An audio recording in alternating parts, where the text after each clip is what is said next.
Bonjour et bienvenue sur notre chaîne académique Canal BIA. L'audience de la chaîne augmente de jour en jour et c'est grâce à vous et nous vous en remercions. L'émission que j'aurai le plaisir de vous présenter aujourd'hui se rapporte à ce qu'on appelle en aérodynamique la polaire. C'est une sorte de carte d'identité d'un profil, d'une aile ou bien d'un avion entier. Alors l'étude de la polaire se situe dans le domaine 2 du programme du BIA, aérodynamique, aérostatique et principes du vol. Nous y détaillerons les notions liées à l'incidence, à la finesse, au décrochage ainsi qu'aux coefficients aérodynamiques.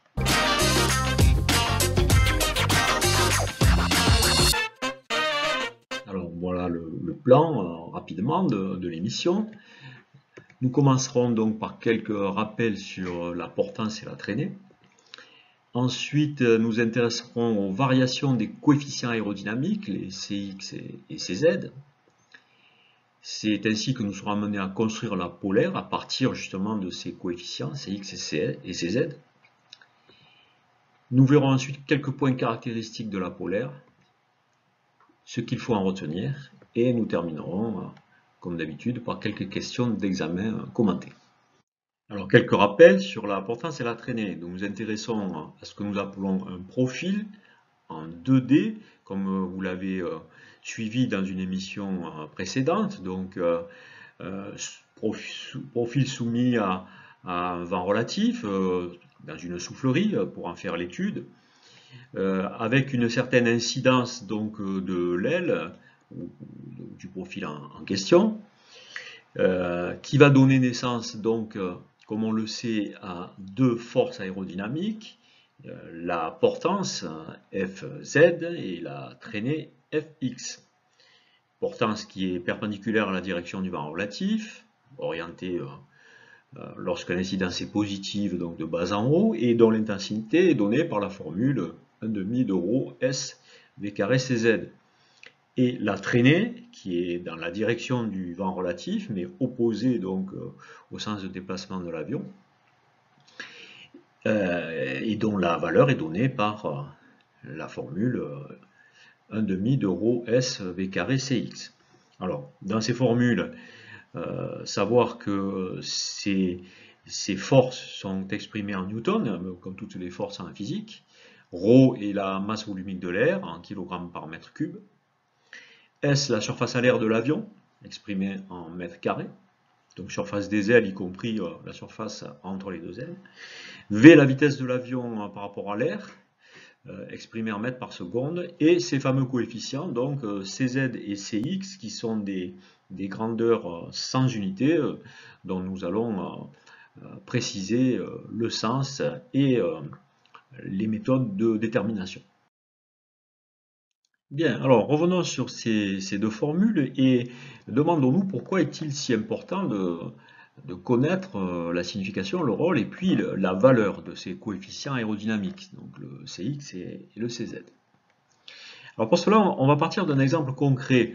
Ici, le Diamond 20, qui est un avion de club que nous connaissons bien, l'aéroclub de l'Hérault, qui peut emporter 2 passagers avec un plein de carburant, donc ça fait une masse d'environ 700 kg.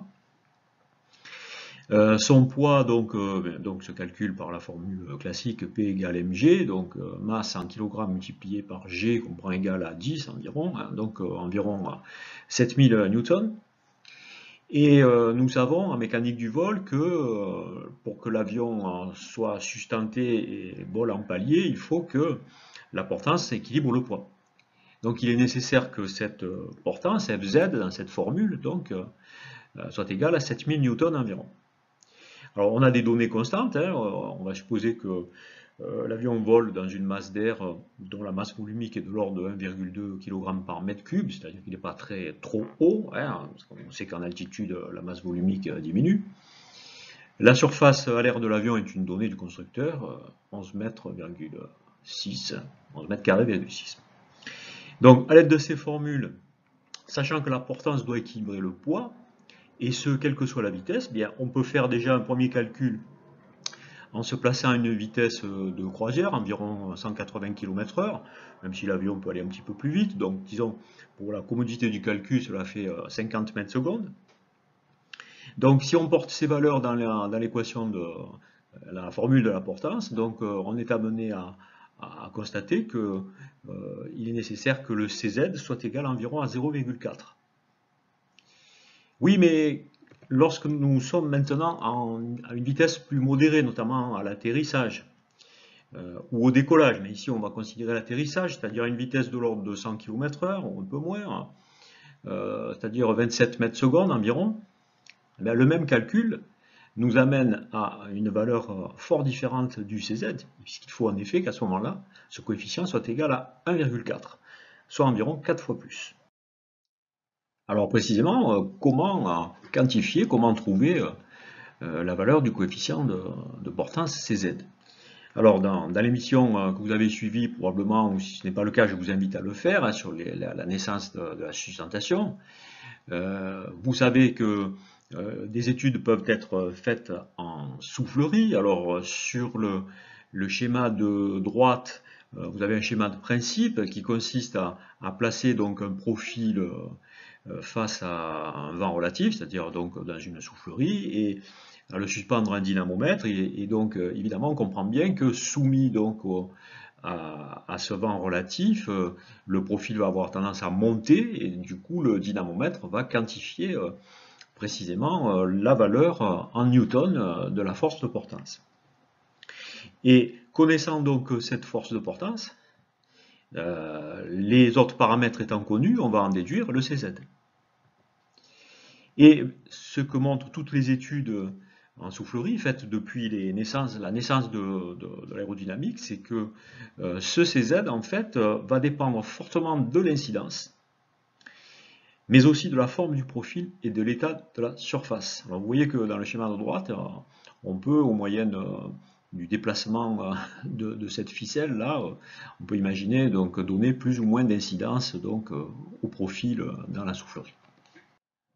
Alors dans la vidéo là qui se déroule là, vous voyez un dispositif expérimental qui a été réalisé donc dans un lycée, dans lequel donc effectivement on place un profil face à un vent relatif créé par une soufflerie, et le dynamomètre de droite va effectivement donner une mesure de la portance. Et alors nous allons nous rendre maintenant dans une soufflerie de laboratoire à l'ENAC de Toulouse. L'enseignant en charge de la formation des élèves ingénieurs va nous expliquer le principe de la mesure des forces aérodynamiques qui s'exercent sur une maquette d'avion dans une soufflerie. Bonjour, donc bonjour. On est à l'ENAC à Toulouse. Donc on se propose de voir comment finalement accéder à la polaire d'un avion au moyen des mesures qui sont réalisées, les mesures des forces aérodynamiques qui sont réalisées ici dans une soufflerie. Oui, tout à fait. Donc dans cette soufflerie ici, nous avons la maquette de l'avion qui est donc fixe, et le vent relatif passe à travers. Et donc du coup, cette maquette est donc fixée en haut ici par un cardan qui va nous permettre de faire bouger la maquette, et donc de changer l'incidence de cet avion.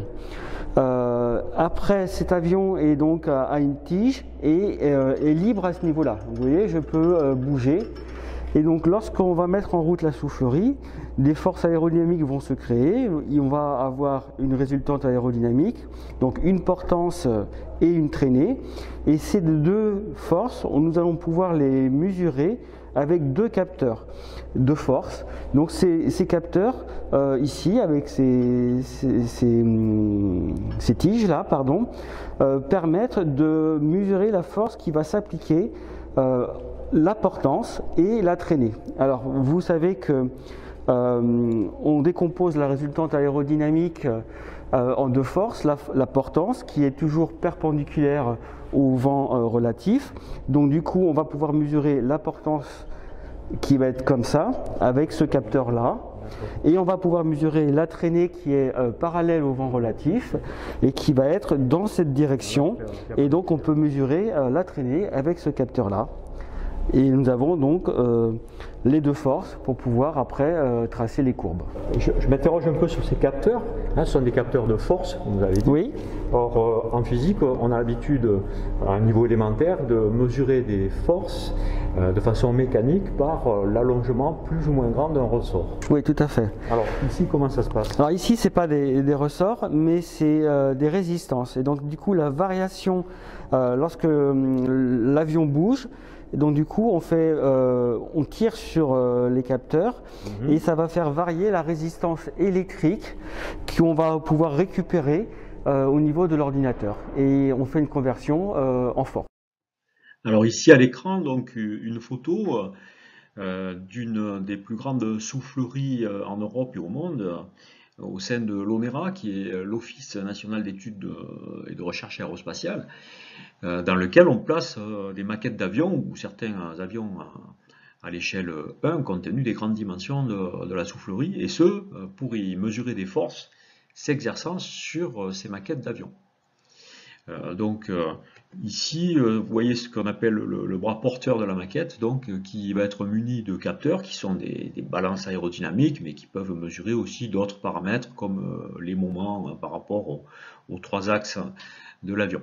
Mais nous n'aborderons pas ces quantités-là dans notre vidéo. Alors, intéressons-nous tout d'abord au coefficient de portance et à ses variations en fonction de l'angle d'incidence, puisque nous avons dit que c'est le paramètre prépondérant concernant ce coefficient. Alors, nous l'avons dit, si nous connaissons les valeurs de la force de portance pour chacune des valeurs d'incidence, nous allons pouvoir en déduire par calcul la valeur du coefficient de portance. Les valeurs qui apparaissent dans ce tableau seront typiques de celles qu'on obtiendrait avec un avion léger. Avec ces valeurs, on peut construire bien sûr un graphique, dont l'allure aussi est assez caractéristique des profils courants en aviation légère, mais même pour tout ce qui est profil mince. Donc vous voyez ici avec une partie linéaire, nous allons détailler un petit peu les points caractéristiques et les portions de ce graphique. Alors nous partons du point A. Alors au point A, donc nous avons ici une incidence nulle et une portance. Le coefficient de portance donc est non nul pour une incidence nulle. Ensuite, entre A et B, nous avons une partie qui est linéaire, donc on constate que l'accroissement du coefficient de portance donc, est proportionnel à l'accroissement de l'incidence. Au point C, nous avons un coefficient de portance qui est maximum. Et c'est le début de la perte de portance entre C et D, donc on atteint ce qu'on appelle les incidences de décrochage, que vous avez vu dans une autre émission. Et au point D, on a la perte totale de la portance. Alors entre E et A, on a des zones d'incidence négative. Donc un profil peut effectivement, enfin un avion peut se placer donc à incidence négative, et on a encore un petit peu de portance, mais à partir de, par exemple pour les points E et F ici, on a un coefficient négatif, ce qui signifierait que là, en fait, on a affaire à ce qu'on appelle de la déportance, c'est-à-dire qu'en fait, la portance va changer de sens, elle va être orientée vers le bas. Alors ici, nous retrouvons le dispositif expérimental réalisé en lycée. De la même façon qu'on a pu mesurer donc, la portance, on peut mesurer la traînée. Ici, à l'aide d'un autre dynamomètre, vous voyez que le profil recule et donc la tension donc, sur le fil horizontal va permettre de mesurer donc, la traînée obtenue. Et donc on peut continuer l'étude de la même façon maintenant avec le coefficient de traînée, dont les valeurs sont obtenues par le même procédé. Alors en constatant d'ailleurs qu'elles sont significativement plus faibles que les valeurs du coefficient de portance, on a un facteur de l'ordre de 20 à 50. Voilà. Alors on peut construire un graphique. Un graphique a une allure très différente. Vous voyez qu'on n'a plus de linéarité. On va rentrer un petit peu dans le détail. On constate déjà que c'est une courbe à valeur positive. Alors ce qui est logique, puisque la traînée en fait ne peut pas changer de sens, contrairement à la portance, quelle que soit l'incidence, il y aura toujours une traînée. Au point A, donc on a un coefficient de traînée qui semble minimum, mais non nul, pour une incidence nulle. Voilà. Entre A et B, donc on a un accroissement du coefficient de de traînée qui n'est pas proportionnelle à l'accroissement de l'incidence. Hein. La courbe fait penser à une parabole, hein. Donc les élèves de seconde sont familiers avec la fonction f de x égale x au carré, hein. Donc ça y fait penser. On parle de croissance quadratique. Et entre A et C, donc on a un coefficient de traînée positif, mais pour une incidence négative, hein, mais qui augmente lorsque l'incidence augmente en valeur absolue. Ici, nous avons la maquette de l'avion, à laquelle on va pouvoir changer l'incidence, et on a les fameux capteurs de force, les capteurs de force, qui vont nous permettre de mesurer la portance et la traînée. Et tous ces deux capteurs vont nous envoyer un signal sur l'ordinateur pour pouvoir saisir les informations. Donc je vais mettre en route la soufflerie. Avec les capteurs de pression différentielle, on peut mesurer donc la vitesse, hein, le fameux tube pitot et tube de pression statique. Je vais régler la vitesse à 20 mètres secondes.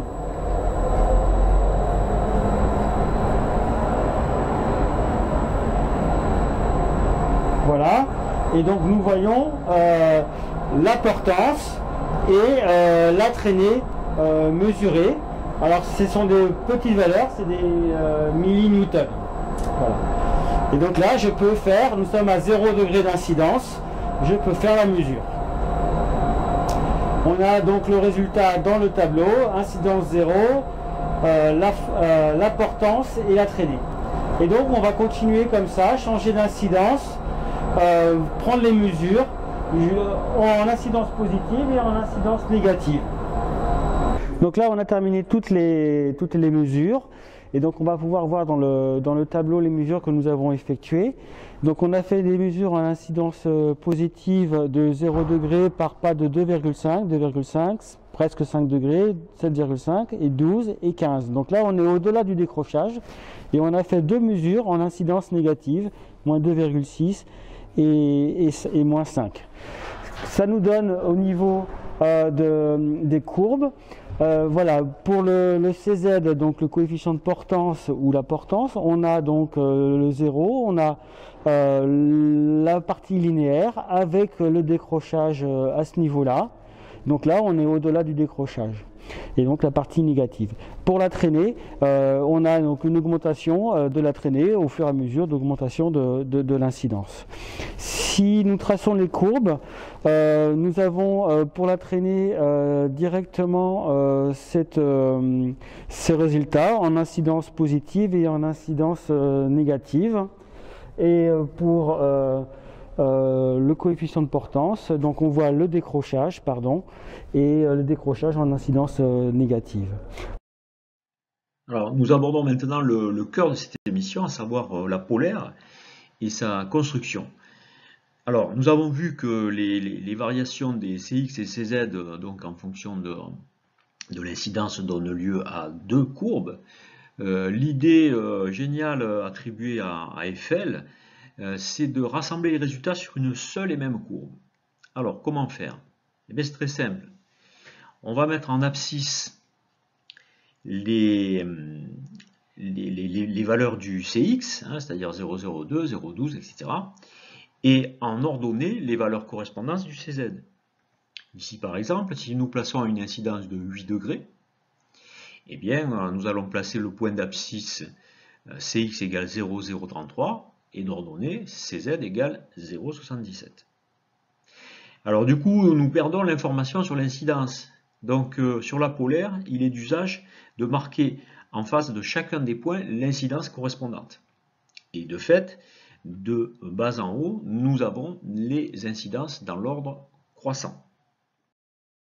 Alors, ici à l'écran, donc dans le logiciel dynamique GeoGebra, nous retrouvons ces trois courbes. Alors en haut à gauche, les variations du coefficient de traînée en fonction de l'angle d'incidence. Angle d'incidence que nous pouvons faire varier au moyen de ce curseur. Ah, bien. La courbe en dessous à gauche donc, donne les variations du coefficient de portance.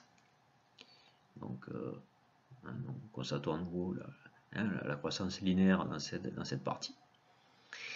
Et la courbe donc à droite en haut, ben, rassemble les deux, hein, c'est la courbe polaire, hein, c'est-à-dire que pour chacune des valeurs de Cx et de Cz, eh bien, le point correspondant est tracé et fournit donc la courbe de la polaire. Donc si nous faisons varier l'incidence, en partant d'incidence négative, nous parcourons cette courbe de bas en haut, voici, et donc jusqu'à obtenir ici un maximum du coefficient de portance et ensuite donc atteindre les zones d'incidence de décrochage. Alors voyons maintenant quelques points caractéristiques sur cette courbe, sur la polaire. Alors en commençant par le point A ici, qui est le point d'incidence de portance nulle. Hein, ici, la portance vaut 0. Nous montons vers le point B où la tangente à la courbe est verticale et donc où nous avons une traînée minimum, un coefficient de traînée minimum. Ensuite, donc il y a augmentation simultanée du coefficient de portance et du coefficient de traînée, hein, quand on se déplace jusqu'au point C, auquel nous atteignons donc une portance maximum, un coefficient de portance maximum. À partir du point C, donc nous rentrons dans les incidences de décrochage, c'est-à-dire que la portance commence à diminuer significativement, la traînée évidemment continue à augmenter, jusqu'à ce qu'on ait la perte de portance donc au point D. Alors nous allons aborder maintenant un point important qui caractérise en quelque sorte la qualité aérodynamique d'un profil en rapport avec la polaire. Alors de quoi s'agit-il? Alors, considérons d'abord un premier profil soumis à un vent relatif dans une soufflerie à une certaine incidence donnée alpha. Et mesurons au moyen de balance aérodynamique donc la portance et la traînée générée. Alors les valeurs ici sont arrondies pour les besoins de la démonstration. 15 000 newtons de portance, 1500 newtons de traînée. Nous avons donc un profil dans lequel la portance vaut 10 fois la traînée. Nous dirons que c'est un facteur de qualité. Hein. Pour cette incidence, donc, eh bien, ce facteur vaut 10. Maintenant, comparons ce profil à un deuxième profil différent, placé à la même incidence. Et répétons les mesures. Nous constatons que ce deuxième profil porte davantage que le premier, hein, c'est 16 000 au lieu de 15 000. En revanche, il traîne, si on peut dire, davantage. Hein, la traînée vaut 2000 newtons. Et donc le facteur ici, c'est 8. Hein, 8 fois 2000, c'est 16 000. Donc on pourrait dire que le facteur de qualité de ce profil, numéro 2, à la même incidence, donc, est de 8. Nous retiendrons que pour un profil donné et à une incidence donnée, en fait, ce rapport, c'est-à-dire le rapport entre la portance et la traînée, c'est une mesure au final de la qualité aérodynamique du profil, on l'appelle la finesse. En effet, on comprend bien que on a tout intérêt à avoir un maximum de portance et un minimum de traînée. Donc il faut rendre ce quotient, ce rapport, le plus grand possible.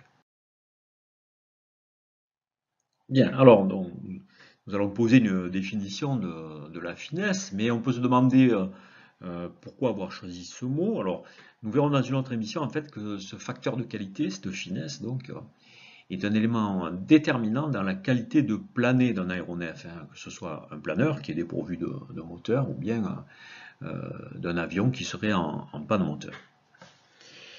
Alors, la finesse, c'est donc le rapport pour une incidence donnée de la portance sur la traînée. Mais si vous vous rapprochez des deux formules, si vous en faites donc le rapport, vous voyez qu'il y a simplification des termes communs et qu'en fait cette finesse est aussi égale au rapport du coefficient de portance sur le coefficient de traînée.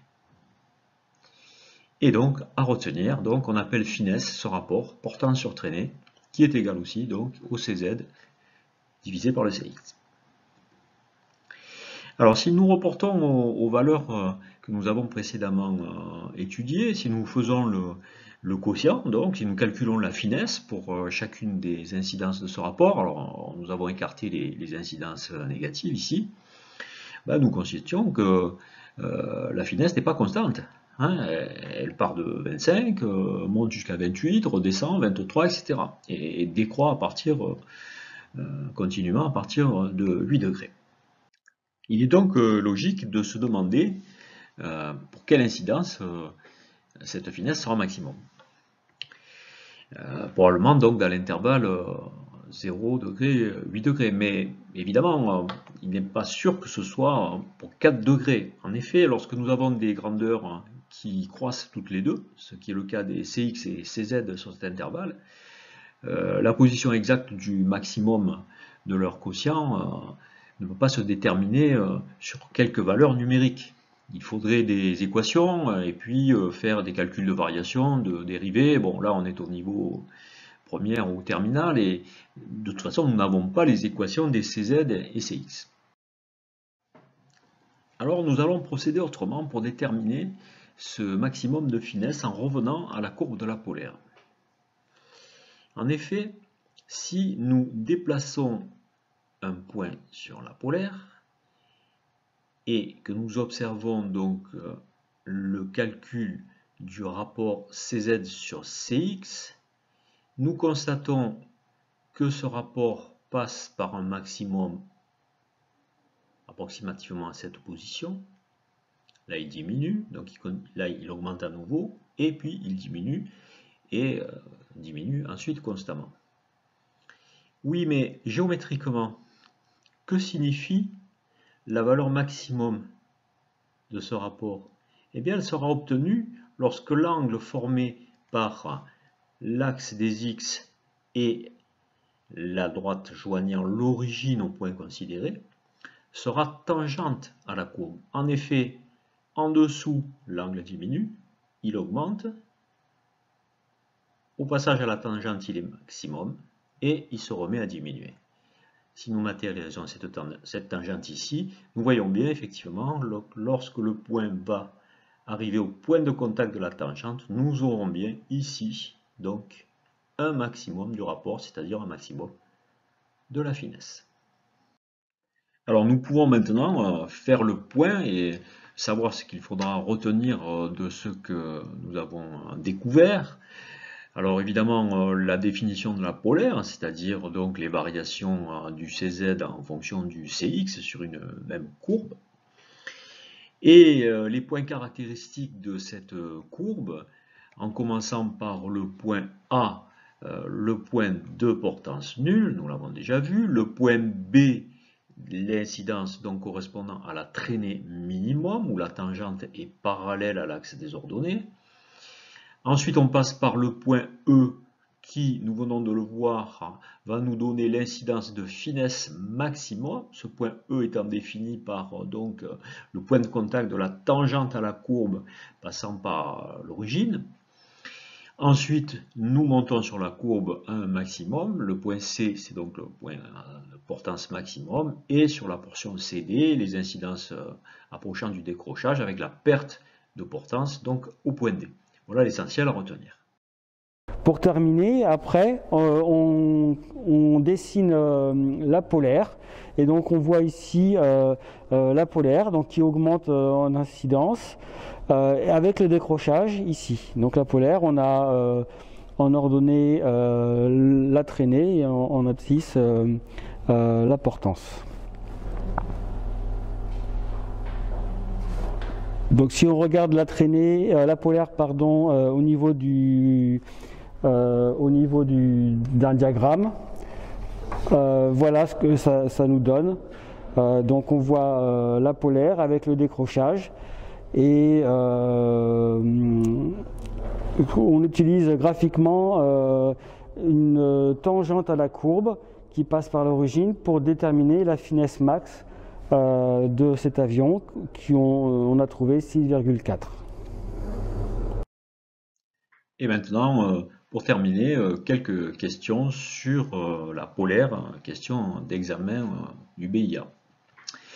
Alors, en commençant par la première question, sur la polaire représentée sur la figure 2, quel point représente l'incidence de portance maximale? S'agit-il du point A, du point B, du point C, du point D?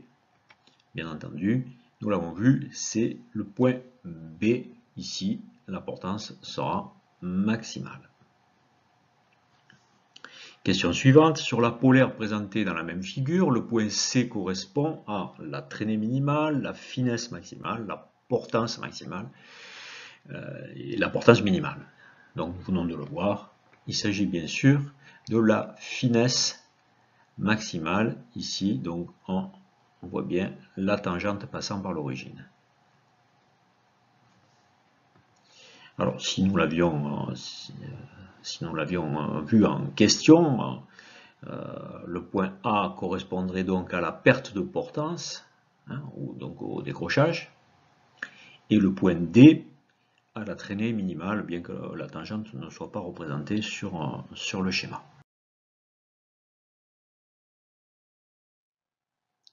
Alors, question suivante, qui ressemble beaucoup donc aux précédentes, comme la plupart des questions posées à l'examen sur la polaire.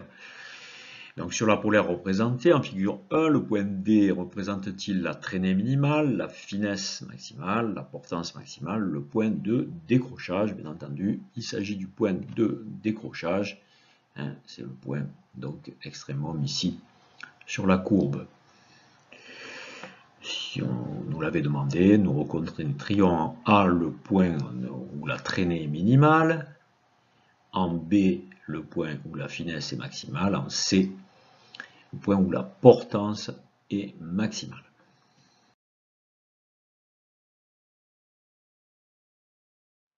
Et pour terminer, une dernière question donc sur la polaire avec des valeurs d'incidence marquées près des points de la courbe. On nous demande donc le CZ max est-il obtenu à moins 1,3 degré d'incidence, à 4 degrés de température, 17 degrés de température, 17 degrés d'incidence. Il s'agit bien sûr d'incidence, la température n'a rien à voir.